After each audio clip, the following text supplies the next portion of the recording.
الحمد لله رب العالمين والعاقبة للمتقين الصلاة والسلام على أشرف الأنبياء والمرسلين أما بعد. معزز ناظرین کرام، السلام علیکم ورحمۃ اللہ وبرکاتہ. میں آپ کا میزبان حافظ محمد رضوان بیگ آپ کے سامنے آج اپنی عجائب القرآن سیریز سے ایک اور تعجب خیز واقعہ قرآن پاک سے لے کر حاضر ہو رہا ہوں. اور وہ تعجب خیز واقعہ جس کو قرآن پاک میں اللہ تبارک و تعالی نے بیان فرمایا ہے، اس کو اللہ تبارک و تعالی نے مقام ابراہیم کے نام سے مقام قرآن میں بیان فرمایا ہے. مقام ابراہیم ہے کیا؟ آج اس واقعے کو آپ کے سامنے بیان کریں گے. اس سے قبل کہ آپ آج کا پروگرام شروع کریں، میری آپ سے ایک مؤدبانہ گزارش ہے کہ میرا نہیں بلکہ آپ کا اپنا چینل علامہ حافظ محمد رضوان بیگ، اس چینل کو سبسکرائب کیجئے، اس چینل کو لائک کیجئے اور اس چینل کو اپنے تمام گروپس میں شیئر کیجئے تاکہ ہماری آنے والی مزید معلوماتی ویڈیوز آپ تک بر وقت پہنچ سکیں.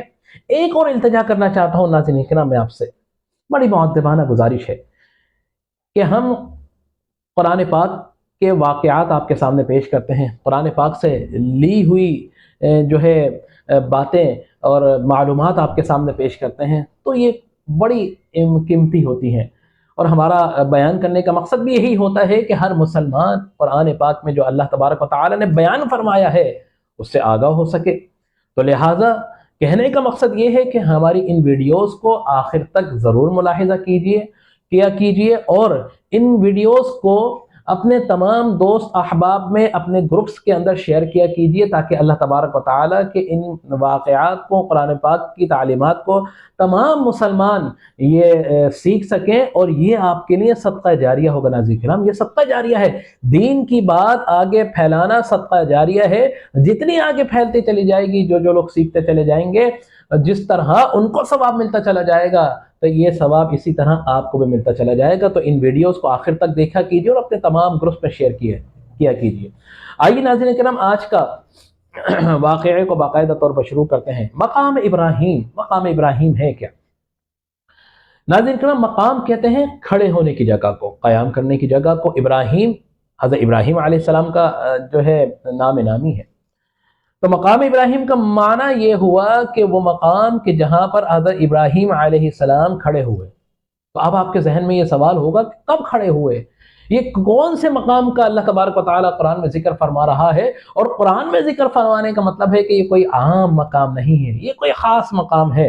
تو ناظرین کرام، میں آپ کے سامنے بیان کرتا چلوں، اللہ تعالیٰ کا جو محبوب بندے ہوتے ہیں، ان محبوب بندوں کے ساتھ جن چیزوں کو نسبت حاصل ہو جائے تو اللہ تبارک و تعالیٰ کو وہ چیزیں بھی بڑی محبوب ہوا کرتی ہیں، اور اتنی محبوب ہوا کرتی ہیں کہ اللہ تبارک و تعالیٰ ان کو آنے والی تمام دنیا کے لیے مثال بنا کر اور بہترین ایک نشانی بنا کر، اللہ کی نشانی بنا کر بیان کرتا ہے. مقام کھڑے ہونے کی جگہ.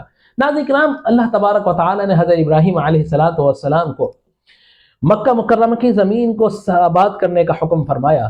آپ اپنی زوجہ محترمہ حضرت حاجرہ علیہ السلام اور اپنے فرزند حضرت اسماعیل علیہ السلام کو لا کر آباد کرتے ہیں خانہ کعبہ کے قریب. اس وقت خانہ کعبہ کا نشان نہیں ہوتا. اس وقت چاہے زمزم کا کنواں نہیں ہوتا، چشمہ نہیں ہوتا، چٹیل ریگزار ہے، زمین ہے، کوئی نشان نہیں ہے، کوئی آبادی نہیں ہے. آبادی شروع ہوتی ہے، مقام بنانا ہوتا ہے، اللہ تبارک و تعالیٰ کو اپنا گھر بنانا ہوتا ہے، اور وہاں پر ایک ایسا مقام بنانا ہوتا ہے کہ جہاں پر روئے زمین پر آنے والے تمام مسلمان اس جگہ کی زیارت کریں اور اس مقام کا طواف کریں. جی ہاں ناظرین، خانہ کعبہ، یہ بیت اللہ شریف کی تعمیر کا زمانہ آ رہا ہے. حضرت ابراہیم علیہ السلام کو اللہ تبارک و تعالی حکم فرماتا ہے کہ خانہ کعبہ بیت اللہ شریف کو تعمیر کیا جائے. بیت اللہ شریف جو حضرت آدم علیہ السلام نے تعمیر کیا تھا، اس کے بعد طوفان نوح کے اندر وہ جگہ کو پوشیدہ کر دیا گیا تھا. اب دوبارہ سے اس کی تعمیر ہونی تھی. ابراہیم علیہ السلام کو حکم ہوتا ہے. ابراہیم علیہ السلام اللہ سے عرض کرتے ہیں کہ اللہ میں کہاں یہ مقام بناؤں؟ حضرت جبریل امین علیہ السلام کی ڈیوٹی لگائی جاتی ہے. آپ اس مقام کی نشاندہی فرماتے ہیں. جیسے آپ ایک نقشہ بنا رہے ہیں، آپ انجینئر ہیں، تعمیر کر رہے ہیں حضرت ابراہیم علیہ السلام، اور آپ کے جو فرزند ہیں وہ آپ کو پتھر اٹھا اٹھا کر لا کر دے رہے ہیں۔ قربان جائیے، گھر اللہ تعالیٰ کا تعمیر ہو رہا ہے، تعمیر کرنے کا جو ڈیزائن بتا رہے ہیں وہ اللہ کے روح الامین، اللہ کے نیک فرشتے حضرت جبریل امین بیان فرما رہے ہیں، اور گھر کی تعمیر حضرت ابراہیم علیہ السلام جو اللہ کے خلیل ہیں وہ فرما رہے ہیں، اور پتھر لانے کی ڈیوٹی کس کی ہے؟ ذبیح اللہ کی، حضرت اسماعیل علیہ السلام کی جو آپ کے فرزند ہیں۔ قربان جائیے، اور جب آپ نے وہ تعمیر شروع کی اور آپ نے دیواریں جب بنانا شروع کی تو ایک وقت ایسا آیا کہ آپ کے سر سے دیوار اونچی ہو گئی، آپ کا ہاتھ اس سے مزید اونچا نہیں جاتا تھا۔ آپ نے اپنے فرزند کو حکم دیا کہ اسماعیل جاؤ کوئی چیز لا کے دو کہ جس پر کھڑے ہو کر میں اللہ کے گھر کی دیواروں کو اونچا کر سکوں، کیونکہ دیواروں کا مزید اونچا ہونا تھا۔ یہ جبریل امین مزید اونچی فرما رہے تھے کہ ان کو مزید اونچی کرنا ہے، اللہ کا حکم ہے۔ تو لہٰذا حضرت اسماعیل علیہ السلام پتھر کی تلاش میں نکلتے ہیں، ایک پتھر لے کر آتے ہیں، وہ پتھر جب لا کر دیا جاتا ہے جس پر حضرت ابراہیم علیہ السلام کھڑے ہوتے ہیں، قربان جائیے اللہ کے نبی کے قدم جس پتھر پر لگ جائیں اب وہ عام پتھر نہیں رہا، وہ کوئی عام راہ میں جو ہے پڑا رہنے والا کوئی پتھر نہیں ہے، اب وہ خاص پتھر بن گیا ہے۔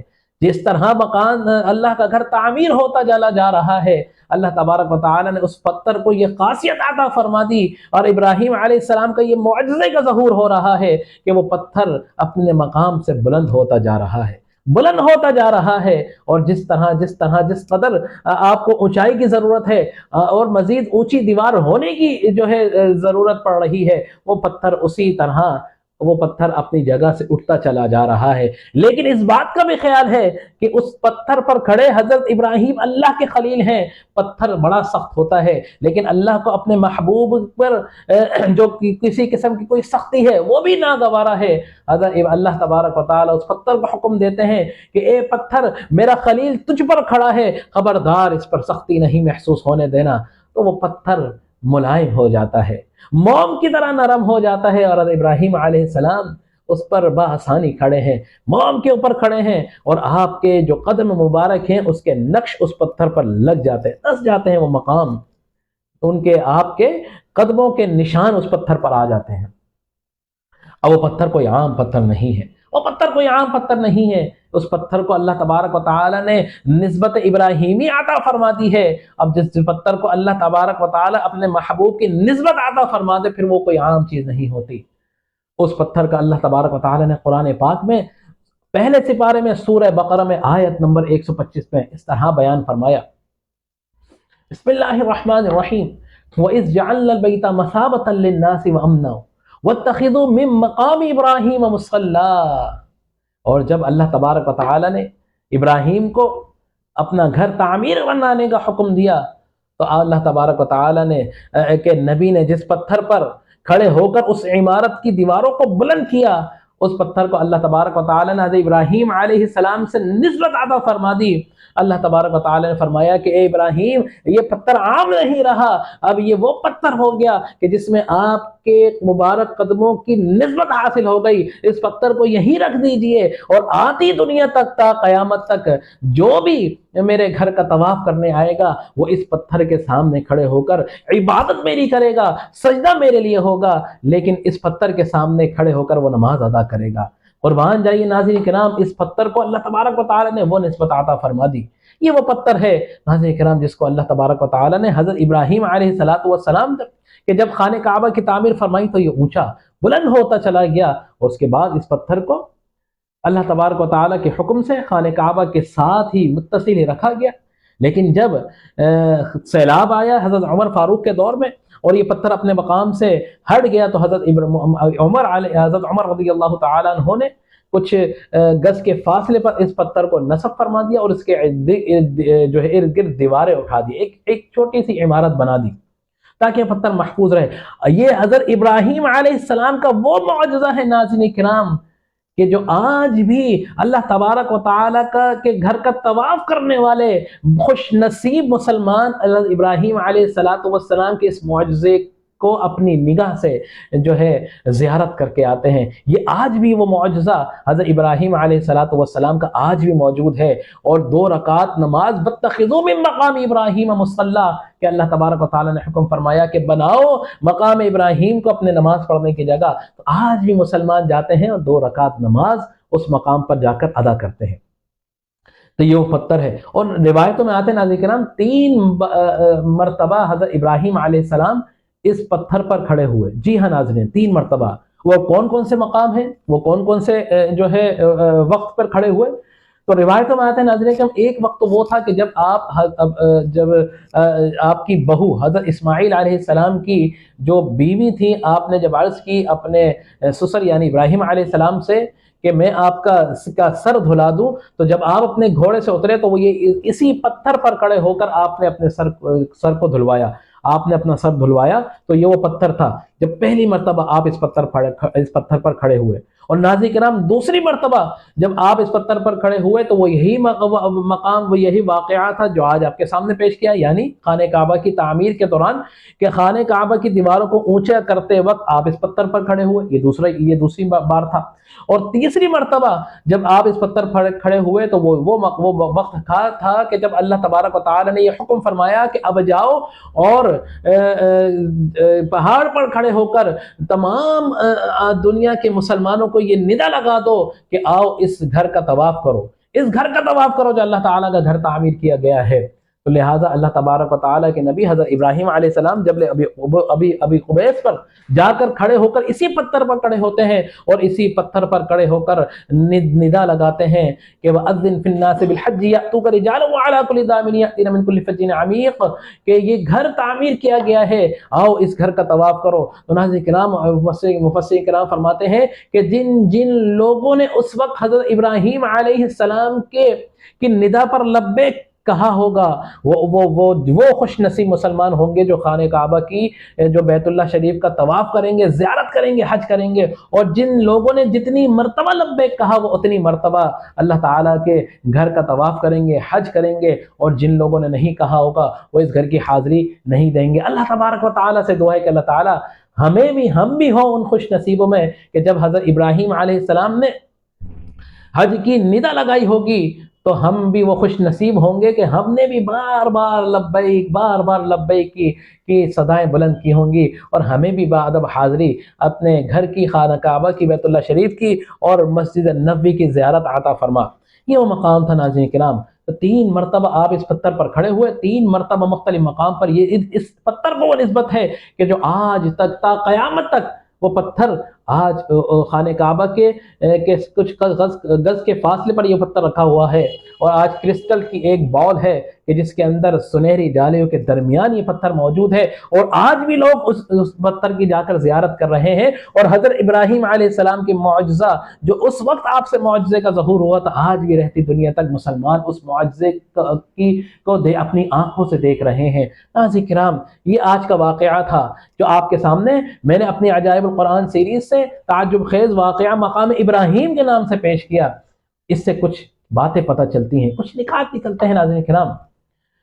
ناظرین کرام، پتھر بے جان ہے، سخت ہوتا ہے، کئی ہزار پتھر آپ کو راستے میں ملیں گے، لیکن کسی کی اتنی خاصیت ہے نہیں۔ اللہ تعالیٰ کے محبوب بندوں کے ساتھ جن چیزوں کو نسبت ہو جائے وہ چیز بھی، اس کی قدر و منزلت بھی اللہ تبارک و تعالیٰ بلند فرما دیتا ہے۔ وہ بھی کوئی عام چیز نہیں رہتی، وہ بھی مقدس ہوتی ہے، کہ جس طرح حضرت ابراہیم علیہ السلام کے قدموں کی نسبت اس پتھر کو پڑی تو قیامت تک اللہ تبارک و تعالیٰ نے یہ کوئی عام پتھر نہیں، اس پتھر کو قدر و منزلت عطا فرما دی۔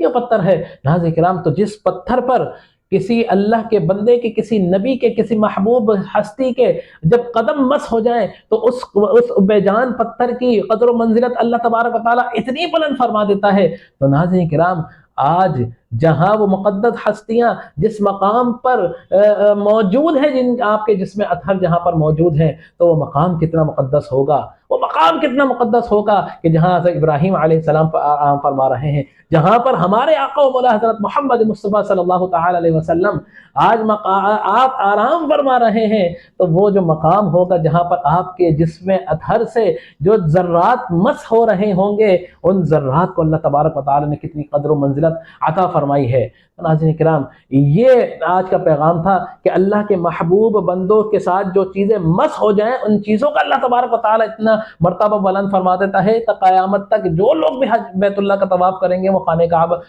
وہ مقام ابراہیم کے سامنے 2 رکعت نماز ادا کریں گے۔ تو ناظرین کرام، جو لوگ جاتے ہیں اللہ کے محبوب بندوں کے دروں پر اور ان کے اس مقام پر بیٹھ کر اللہ تبارک و تعالیٰ کی بارگاہ میں دعا کرتے ہیں تو اللہ تبارک و تعالیٰ کس طرح ان دعاؤں کو مقبول نہیں فرماتا ہوگا۔ اللہ تبارک و تعالیٰ سے دعا ہے اللہ تبارک و تعالیٰ ہمیں بھی مقام ابراہیم کی بار بار زیارت کرنے کا شرف عطا فرمائے، ہمیں بھی بیت اللہ کا بار بار طواف کرنے کا شرف عطا فرمائے، ہمیں بھی روضہ رسول کی بار بار اپنی ان بے نور آنکھوں کو روضہ رسول کی جالیوں کی زیارت سے نور عطا فرمائے۔ اسی اپنے کلمات پر اس ویڈیو کا میں اختتام کرنا چاہتا ہوں۔ آخر میں آپ سے بس ایک التجا ہے کہ میرا نہیں بلکہ آپ کا اپنا چینل علامہ حافظ محمد رضوان بیگ، اس چینل کو سبسکرائب کیجئے، اس چینل کو لائک کیجئے اور اس چینل کو اپنے تمام گروپس میں شیئر کیجئے تاکہ ہماری آنے والی مزید معلوماتی ویڈیوز آپ کے سامنے بر وقت پہنچ سکے۔ اس پہ اجازت چاہوں گا۔ وآخر دعوایا ان الحمدللہ رب العالمین۔ السلام علیکم ورحمۃ اللہ وبرکاتہ۔